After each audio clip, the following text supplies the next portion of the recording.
Trump's National Policy Framework for Artificial Intelligence document was developed by Office of Science and Technology Policy Director, a bloke called Michael Kratsios, and White House Special Advisor for AI and Crypto, David Sachs, who's a mate of Elon Musk and Peter Thiel and the gang in general. Within days of the framework announcement, Sachs confirmed he was no longer serving as AI czar to Trump. Sachs and Kratsios will now co-chair Trump's newly announced President's Council of Advisors on Science and Technology. Now, Kratsios and Sachs are deeply connected, as I say, to Peter Thiel, the Bilderberg Steering Committee chairman and co-founder of Palantir, and Kratsios himself attended the 2025 Bilderberg meeting in Stockholm, Sweden, and he's just attended the latest one at the Salamander Hotel, very appropriately. And other members of this Trump committee include pushing AI policy, Oracle Executive Chairman, ultra-Zionist Larry Ellison, sits back in amazement, can't believe it. Oracle Executive Vice Chair, Safra Catz, of course, Ellison's an ultra-Zionist, Safra Catz, ultra-Zionist. Meta CEO, Mark Zuckerberg, Zionist. Andreessen Horowitz co-founder Mark Andreessen, Zionist. Google co-founder Sergey Brin, Zionist, and NVIDIA CEO Jensen Huang, and Dell Technologies chairman and CEO Michael Dell, Zionist. Anyone see a pattern here? I can't work it out myself, but there must be one. This is all pushing AI.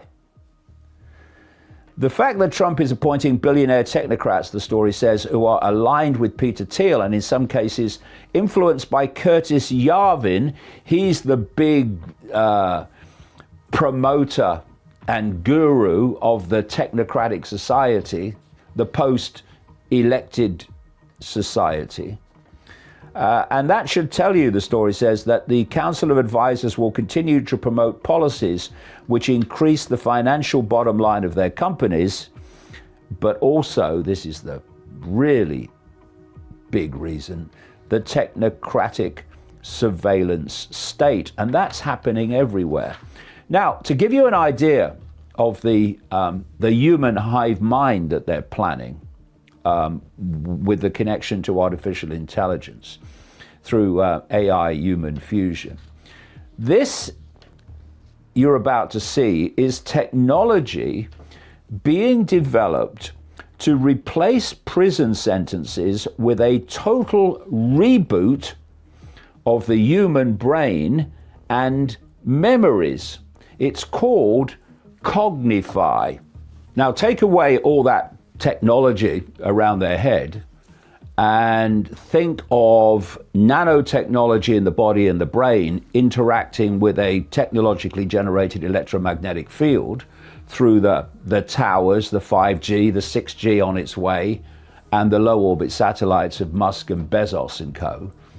And you start to see how the human hive mind is supposed to work and dictate what we think as well as what we remember or don't remember.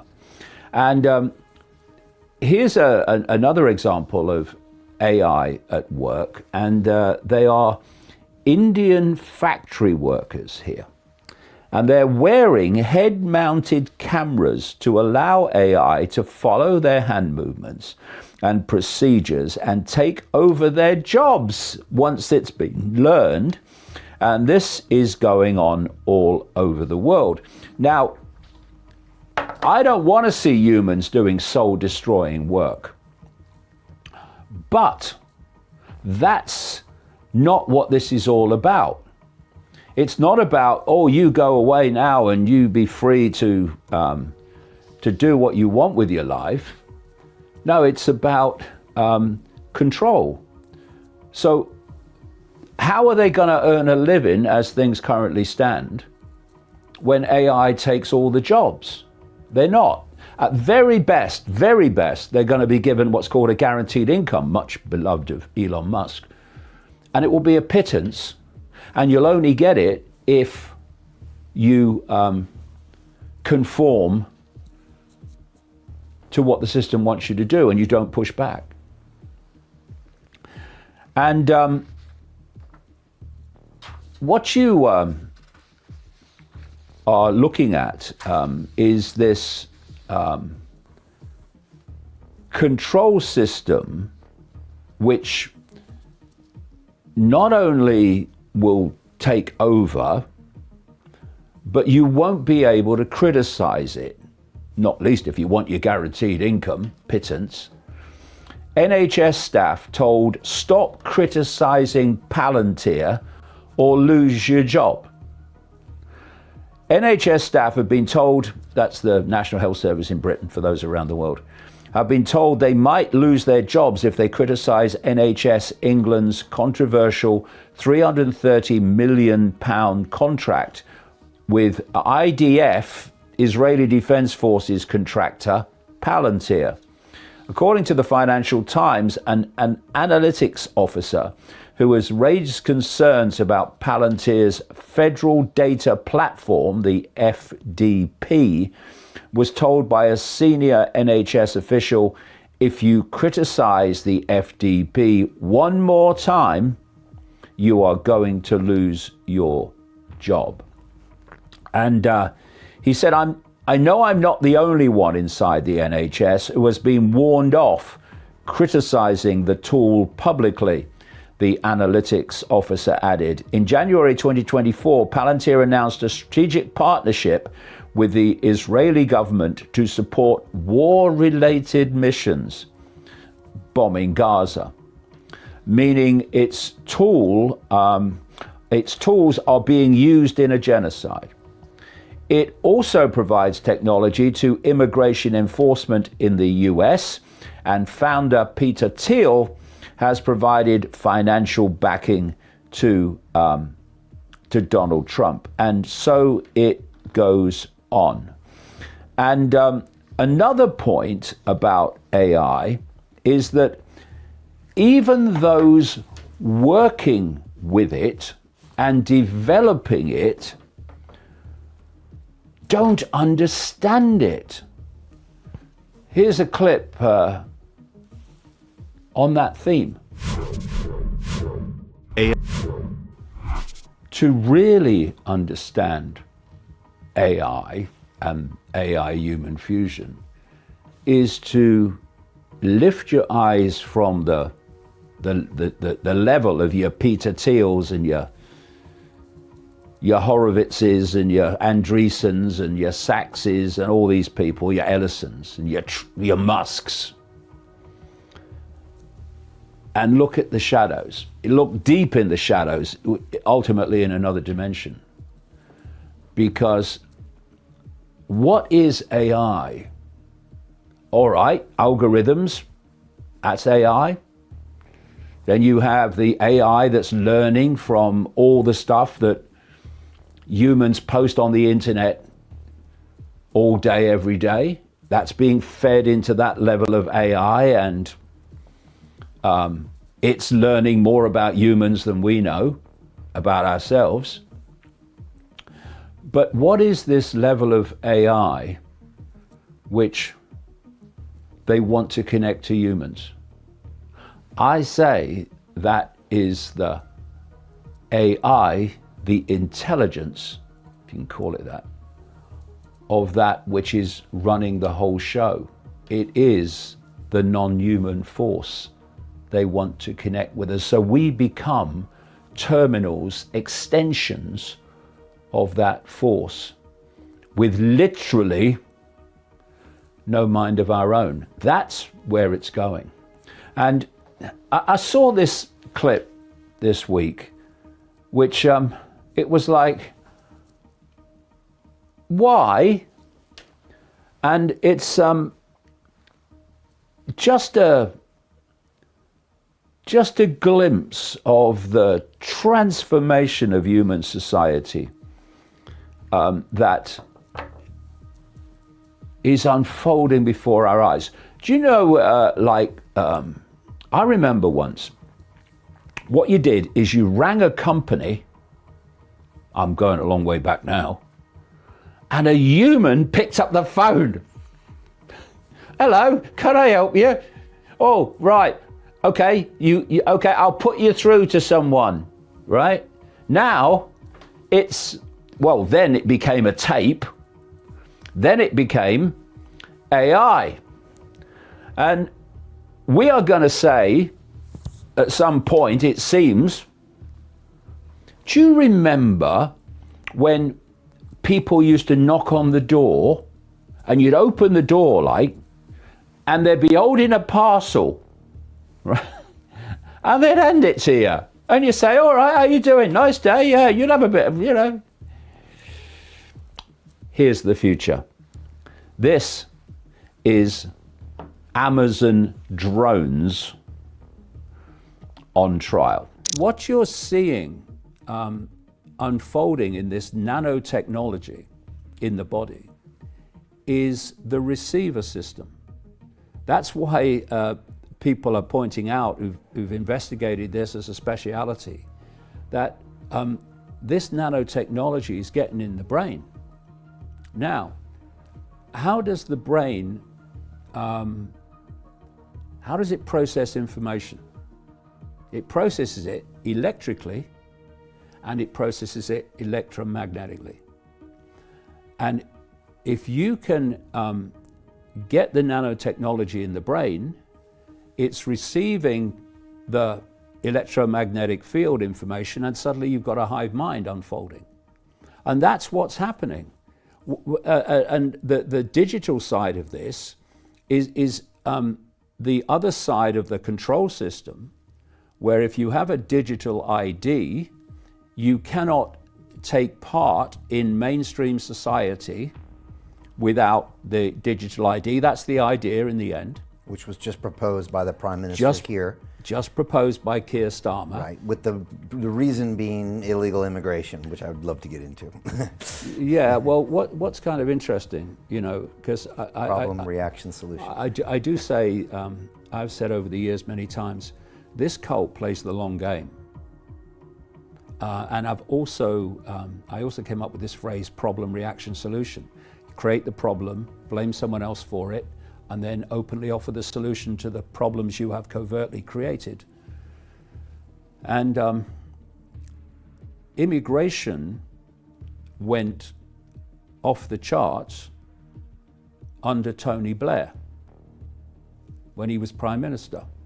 In fact, some years after he left office, someone who was in that group came out and said the plan was to open the doors to immigration to such an extent, these were his words, that Britain was culturally changed in a way that was irreversible, okay?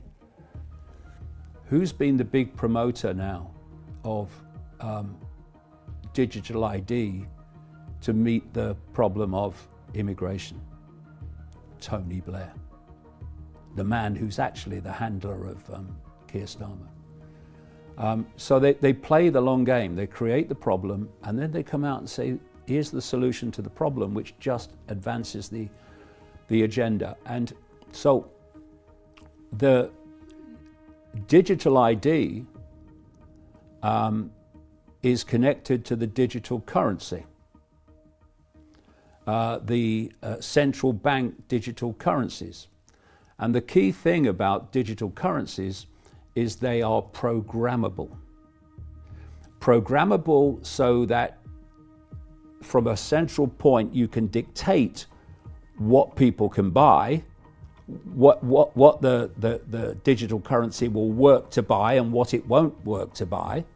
So you're dictating now what people can buy, like my books, for instance. Do you think they might just disappear? Also based on your behavior and future behavior. Exactly. And also programmable in an area that they will operate within, and outside of it they won't. So if you want to create, which is now a big thing that's becoming more and more obvious, more and more people are becoming aware of it, this 15-minute city isolation zoning of people, so that everything they say will be, this has come from people like the World Economic Forum, but it's much wider now. Everything that you need, they say, will be within a 15-minute cycle ride or walk from your home. And all these cameras that are going up all over the cities, like in London, they're for various excuses, like various zones. If you enter them, then you get fined if you got the wrong vehicle, or the congestion charge and all that stuff. All these cameras, number plate cameras, the longer term reason for them is to police these zones which people are kept in. Now, what better way of keeping them in a zone than their currency will not work if you leave the zone? How are you going to buy anything even if you do leave the zone?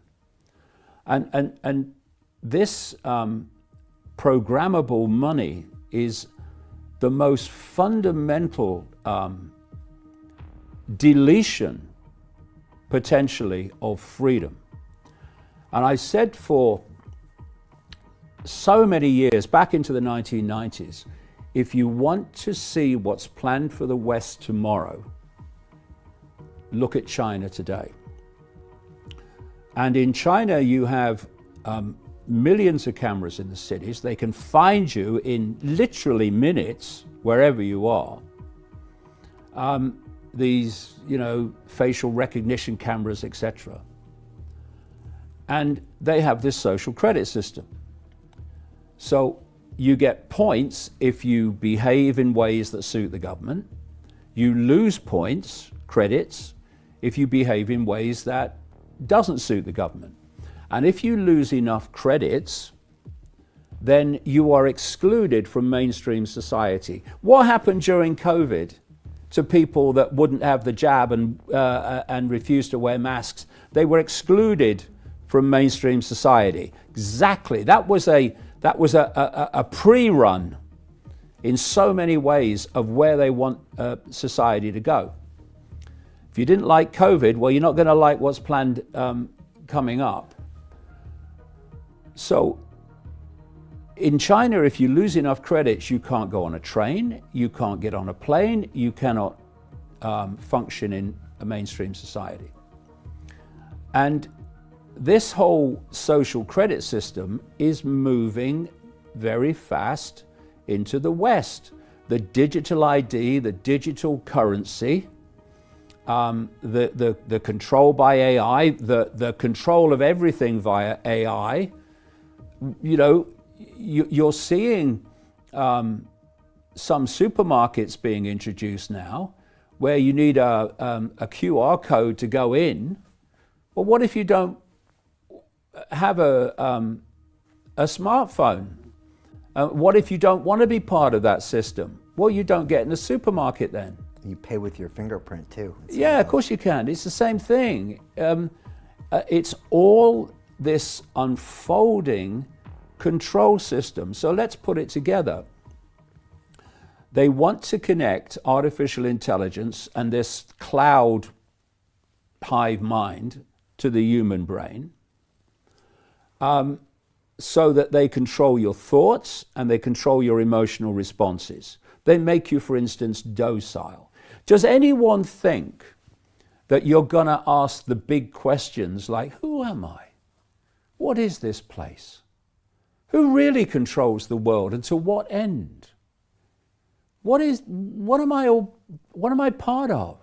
Do you think AI is gonna give you that perception and those questions? Not a chance. The idea is that you become docile and subordinate, and you simply obey. You become an automaton. That's the idea.